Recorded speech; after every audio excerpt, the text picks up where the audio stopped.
Votre population est une des premières victimes, dans le fond, de tous ces problèmes. Est-ce que vous êtes satisfait de cette enquête qui va être faite par la vérificatrice générale? C'est un premier point important. Madame Dussault, en février dernier, le Parti québécois a déposé une motion demandant exactement cela, que la vérificatrice générale puisse faire enquête sur l'appel d'offres jusqu'à la cale sèche. Le gouvernement de la CAQ a refusé pour une raison qu'on ignore. C'était un moment solennel. On aurait pu avoir l'assentiment de toute l'Assemblée nationale. On n'a jamais compris pourquoi ils ont dit non. Et là, il a fallu le travail de vos collègues d'enquête et ma sortie de ce matin sur d'autres éléments pour qu'ils décident de gérer cela en décidant enfin de demander une enquête. Disons que ce n'était pas prématuré, mais il y avait une occasion, il y a des mois de faire ça, on aurait probablement déjà les réponses. On a perdu 6 mois pour vous, là. Bien, évidemment, et puis c'était inacceptable. Pourquoi ils ne voulaient pas faire enquête? On voulait protéger qui au juste? Alors, ils n'avaient pas le choix ce matin de dire quelque chose. Mais ils n'étaient pas au gouvernement, ces gens-là. Ça a été les libéraux et brièvement le Parti québécois qui a géré cette affaire. Ouais. Qu'importe. Lorsqu'on veut la vérité, on la veut pour tout le monde. C'est pas une affaire partisane. Alors, moi, je suis député de Matane-Matapédia. Les principales victimes, c'est les usagers de ma région qui ne peuvent pas traverser sur la Côte-Nord de façon continue. Depuis décembre dernier, puis il y a eu des problèmes avant. Alors ça, c'est l'enjeu principal qu'on a à gérer. Quant à la recherche de la vérité, j'ai fait 2 demandes ce matin qui sont en lien direct avec ce qu'on a entendu en enquête. Bien, je demande au gouvernement du Québec qu'il donne instruction à ses avocats d'intenter sans tarder un recours judiciaire à l'égard du chantier Fincantieri en Italie. Le deuxième élément, c'est à l'égard de René Lebrun, le sonneur d'alerte, qu'on s'excuse et qu'on élimine de son dossier toute note disciplinaire, parce qu'on a bien entendu ce qu'il a tenté de faire, et c'est pas lui qui est fautif là-dedans.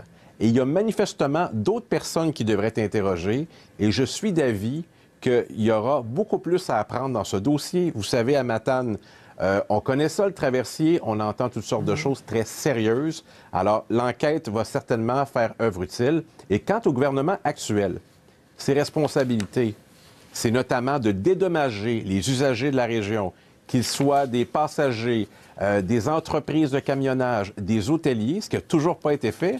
Et on nous a promis un fonds de promotion touristique pour compenser la mauvaise publicité. On nous a promis ça cet hiver. C'était pour cet été. Croyez-le ou non, on n'a toujours rien reçu. Et pourtant, le gouvernement parle de surplus qui sont importants, mais qui vont être destinés aux Québécois et non pas à payer les fonctionnaires dans le cadre des négociations à venir.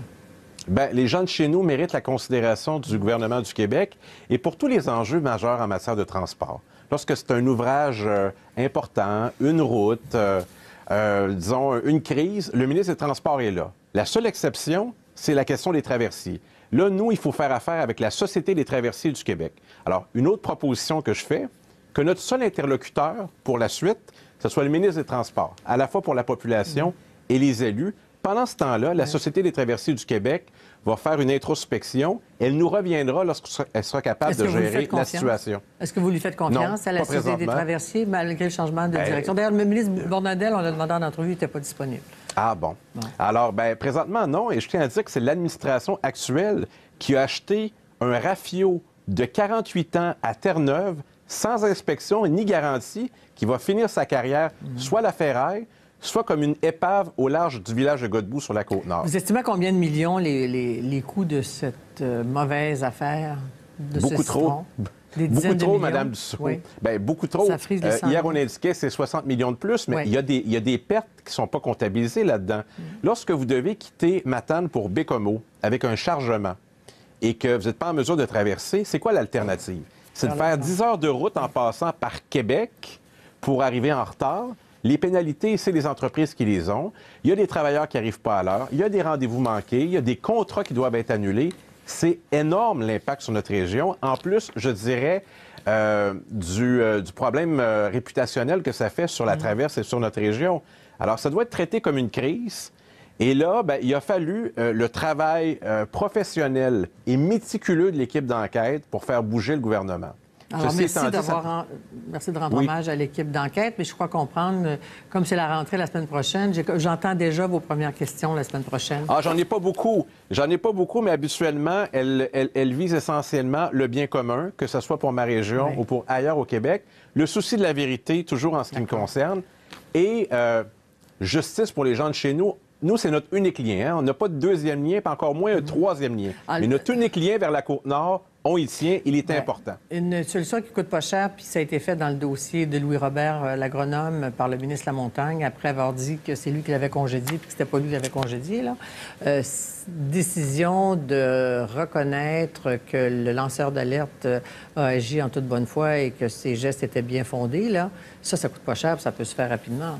Ça coûte pas cher des excuses, mais en même temps, c'est une question d'honneur, de dignité, qu'on enlève toute annotation négative de son dossier, puis c'est possible de s'excuser. Regardez la ministre de la Sécurité publique, elle l'a fait cette semaine. Très bien. Merci, M. Bérubé. Bonne rentrée parlementaire la semaine prochaine. On se voit au rendez-vous. Merci.